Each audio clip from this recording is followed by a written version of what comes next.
और अब तो पाकिस्तान को, पाक अधिकृत कश्मीर को बचाना मुश्किल हो रहा है।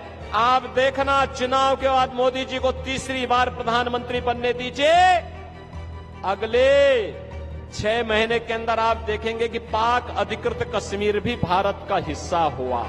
अगर वह कुछ करता है तो वो थोड़ी सी टेढ़ी नजरों से देखता क्या है कि उससे पहले कि वो भारत की तरफ नजरें टेढ़ी करे, उसकी नजरों को ही निकाल करके बाहर कर दिया जाता है। कहा जाता चुप, ये नहीं चलेगा। हर चेहरे पर खुशहाली लाना होगा। और यही तो छत्रपति शिवाजी महाराज का हिंदवी स्वराज का पाठ है। और यही कार्य तो मोदी जी कर रहे हैं। पिछले 10 वर्ष में हमने बदलते हुए भारत को देखा है।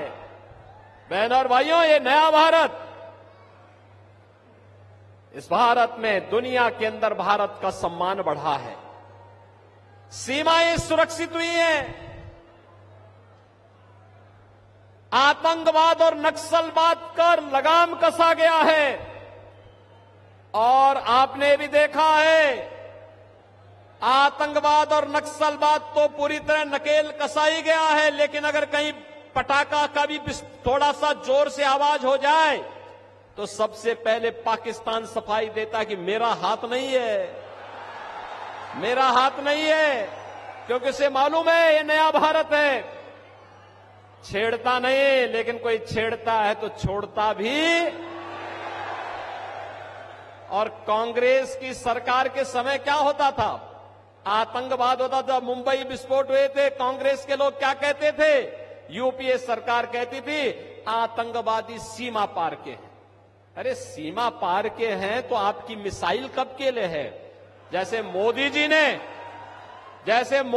ने एयर स्ट्राइक करके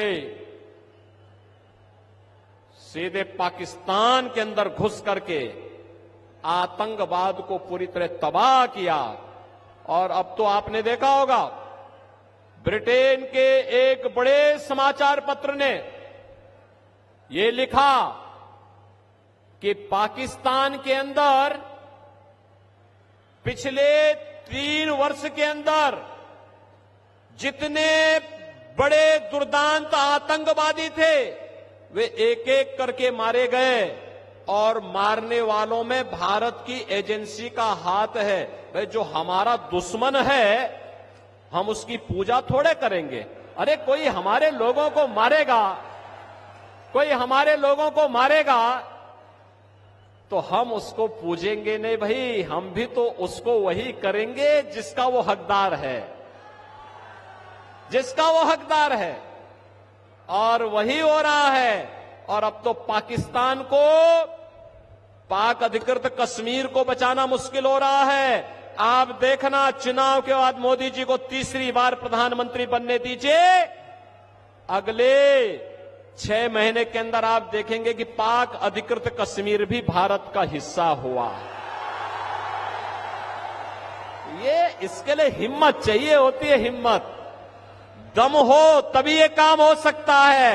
ये कांग्रेस की तरह नहीं, इंडी गठबंधन के नेताओं की तरह, उनके घटक दलों की तरह नहीं कि हम आतंकवाद पर कुछ नहीं कर सकते क्योंकि ये तो पाकिस्तान से, यही तो बोलते थे ये लोग। आज अगर वह कुछ करता है तो वो थोड़ी सी टेढ़ी नजरों से देखता क्या है कि उससे पहले कि वो भारत की तरफ नजरें टेढ़ी करे, उसकी नजरों को ही निकाल करके बाहर कर दिया जाता है। कहा जाता चुप, ये नहीं चलेगा। बहनों और भाइयों, ये नया भारत है। बिना रुके, बिना डिगे, बिना हटे, बिना डरे, आज मोदी जी के नेतृत्व में विकास की जिस यात्रा को आगे बढ़ा रहा है, आप सबके सामने है। अभी मैं देख रहा था मुंबई से नागपुर का समृद्धि एक्सप्रेसवे, मैं देख रहा था महाराष्ट्र के अंदर इंफ्रास्ट्रक्चर, मोदी जी के नेतृत्व और मार्गदर्शन में माननीय गडकरी जी ने कितना अच्छा इंफ्रास्ट्रक्चर दिया है। हाईवे का, रेलवे का कितना अच्छा इंफ्रास्ट्रक्चर हुआ है। नमो भारत, वंदे भारत, अमृत भारत, अत्याधुनिक वर्ल्ड क्लास ट्रेन, मेट्रो, और युवाओं के लिए आईआईटी भी है, आईआईएम भी है, triple IT, NIT, world class university, AIIMS, दोनों कार्य एक साथ हो रहे हैं। लोगों को अच्छी स्वास्थ्य सुविधा भी मिल रही है और एजुकेशन के बेहतरीन संस्थान भी आज प्राप्त हो रहे हैं। हर घर नल भी है और नल पर जल भी है। बहनों और भाइयों, आप सोचो, कांग्रेस इंडी गठबंधन जो आज बना है, इनके समय में गरीब भूख से मरता था। आज मोदी जी 25 करोड़ यानी 80 करोड़ लोगों को फ्री में राशन दे रहे हैं। 80 करोड़ लोगों को फ्री में राशन। और यही नहीं, जो ये लोग पाकिस्तान का राग अलापते हैं, इनसे बोलो कि जितनी पाकिस्तान की आबादी है उससे ज्यादा लोगों को मोदी जी ने 10 वर्ष में गरीबी रेखा से उभार करके खुशहाल जीवन जीने के लिए आगे बढ़ाया है। मात्र 23 करोड़ एक कमबख्त पाकिस्तान, आप सोचो कहां पहुंचा दिया इन्होंने पाकिस्तान को। अरे हिंदुस्तान में रहता तो भूखों नहीं मरता, उनको भी फ्री में राशन मिलता। लेकिन आज गली मोहल्लों में कुछ जीव लड़ते हैं ना एक रोटी के टुकड़े के लिए, यही पाकिस्तान में 1 किलो आटा के लिए छीना झपटी होती है। आंदोलन चल रहे हैं, धरना प्रदर्शन चल रहे हैं, बड़े बड़े अभियान चल रहे हैं, आगजनी हो रही है, तोड़फोड़ हो रही है, क्योंकि खाने के लिए कुछ भी नहीं है पाकिस्तान में। तो जो पाकिस्तान का राग अलापते हैं, इनसे बोलो कि जाओ पाकिस्तान में जाके भीख का कटोरा लेकर के भीख मांगो, हिंदुस्तान पे बोझा क्यों बने हुए हो। जाओ ना वहीं पे, जाओ वहां पे पाकिस्तान के पास जाकर के वहीं रहो, क्यों हिंदुस्तान पे बोझा बने हुए हो। हिंदुस्तान के इस बोझे को दूर करने की आवश्यकता है। बहनों और भाइयों, 60 करोड़ लोग आयुष्मान भारत में 5 लाख रुपए की स्वास्थ्य बीमा प्रतिवर्ष प्राप्त कर रहे हैं। हर गरीब का जनधन अकाउंट खुल गया है। 12 करोड़ घरों के लिए शौचालय बन गए हैं। 4 करोड़ गरीबों के मकान बन गए हैं। और मोदी जी ने कहा है कि 70 वर्ष से ऊपर का हर सीनियर सिटीजन चुनाव के बाद प्रतिवर्ष 5 लाख रुपए की स्वास्थ्य बीमा का, आयुष्मान भारत की सुविधा का लाभ प्राप्त करेगा।